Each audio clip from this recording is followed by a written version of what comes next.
I come with a heavy heart from Nigeria, but first I'd like to apologize to Honorable Kafila Obara. I am not here to bring shame to our country. I'm here to seek help for the women of Nigeria. Again, my name is Senator Natasha Akpabio. 5 days ago, on the 6th of March 2025, I was suspended. As a senator, I was suspended illegally because I submitted a petition of sexual harassment against the President of the Nigerian Senate, Senator Akpabio. I thought that by submitting the petition, he would recuse himself, and both of us will submit ourselves to the Committee on Ethics, Privileges and Public Petition for a fair and transparent investigation. But unfortunately, I was silenced and I was suspended. I was suspended for 6 months, amongst many other stringent conditions, such as taking away my security,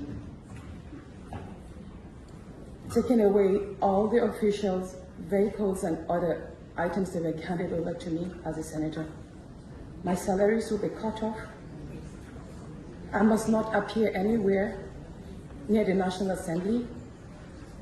And for 6 months, I'm not to introduce myself or present myself as a senator locally in Nigeria or internationally. That means I'm here illegally, but I have no other place to go but to come here and speak to you women, because this is a bigger picture.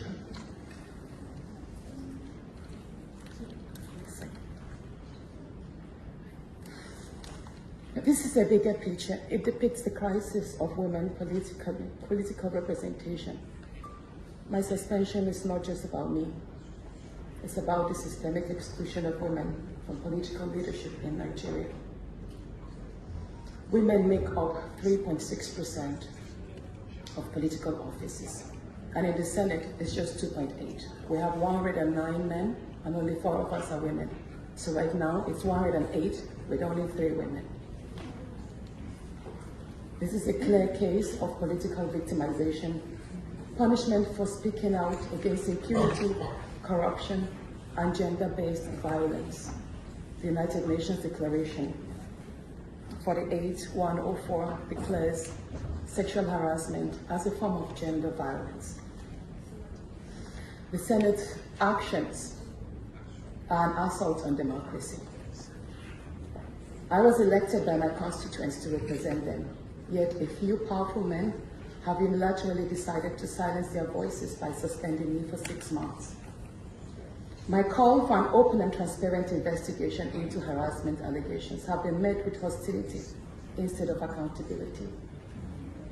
If a female senator can be treated this way in the full view of the world, imagine what ordinary Nigerian women will go through every day in workplaces, in universities.